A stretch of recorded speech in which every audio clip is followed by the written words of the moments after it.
Le livre de l'Exode, chapitre 21. Voici les règles que tu leur présenteras.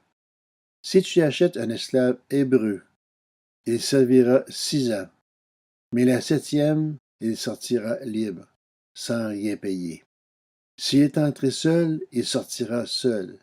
S'il avait une femme, sa femme sortira avec lui. Si c'est son maître qui lui a donné une femme et qu'il en ait eu des fils et des filles, la femme et ses enfants appartiendront à son maître et il sortira seul. Supposons que l'esclave dise: J'aime mon maître, ma femme et mes enfants, je ne veux pas sortir libre. Alors son maître le conduira devant Dieu, le fera approcher de la porte ou de son montant, et lui percera l'oreille avec un poinçon. Ainsi, l'esclave se rapporte toujours à son service. Si un homme vend sa fille comme esclave, elle ne sortira pas libre comme le font les esclaves de sexe masculin. Si elle déplaît à son maître, alors qu'il avait pensé la prendre pour femme, celui-ci facilitera son rachat. Mais il n'aura pas le droit de la vendre à des étrangers, ce serait la trahir. S'il la destine à son fils, il agira envers elle conformément aux droits en vigueur pour les filles. S'il prend une autre femme, il ne supprimera rien à la nourriture, aux vêtements et aux droits conjugal de la première. Et s'il ne fait pas pour elle ces 3 choses, elle pourra sortir sans rien payer, sans donner d'argent. Celui qui frappera un homme mortellement sera puni de mort. S'il ne lui a pas tendu de piège et que Dieu l'ait fait tomber entre ses mains, je te désignerai un endroit où il pourra se réfugier. Mais si quelqu'un agit méchamment contre son prochain, en empoignant la ruse pour le tuer, tu iras jusqu'à l'arracher de mon autel pour le faire mourir. Celui qui frappera son père ou sa mère sera puni de mort. Celui qui enlèvera un homme, qu'il l'ait vendu ou qu'on l'ait trouvé entre ses mains, sera puni de mort. Celui qui maudira son père ou sa mère sera puni de mort. Si des hommes se battent et que l'un d'eux frappe l'autre avec une pierre ou avec le poing, sans causer sa mort, mais en l'obligeant à garder le lit, celui qui a frappé ne sera pas puni dans le cas où l'autre viendra se lever et à se promener dehors avec son bâton. Seulement, il le dédommagera de son interruption de travail et le fera soigner jusqu'à sa guérison. Si un maître frappe son esclave, homme ou femme, avec un bâton, et que l'esclave meurt sous ses coups, il sera puni. Mais si l'esclave survit un jour ou deux, le maître ne sera pas puni, car c'est son argent.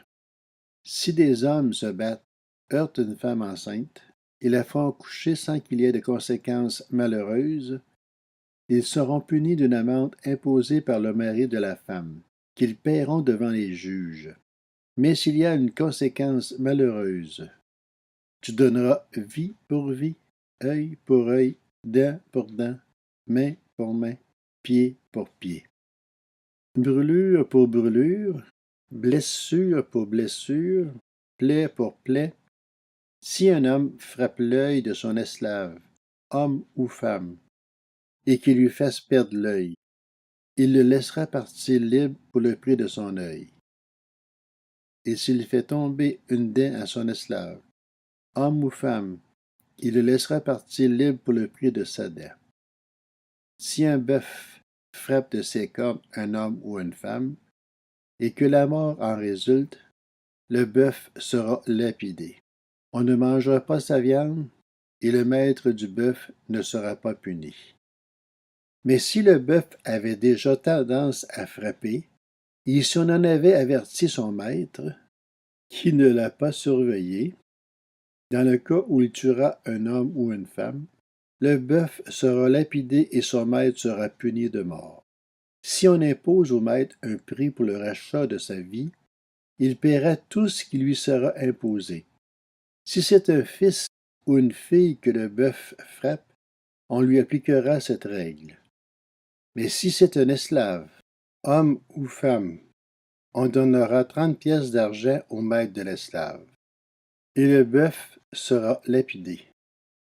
Si un homme retire le couvercle d'une citerne, ou bien si un homme en creuse une sans la couvrir, et qu'il y tombe un bœuf ou un âne, le possesseur de la citerne paiera au maître la valeur de l'animal en argent et gardera l'animal mort. Si le bœuf d'un homme frappe de ses cornes le bœuf d'un autre homme, et que la mort en résulte, ils vendront le bœuf vivant et en partageront le prix. Ils partageront aussi le bœuf mort. Mais s'il est connu que le bœuf avait déjà tendance à frapper, et si son maître ne l'a pas surveillé, ce maître rendra bœuf pour bœuf et gardera le bœuf mort. Si un homme vole un bœuf ou un agneau, et qu'il égorge ou le vend, il restituera 5 bœufs pour le bœuf et 4 agneaux pour l'agneau.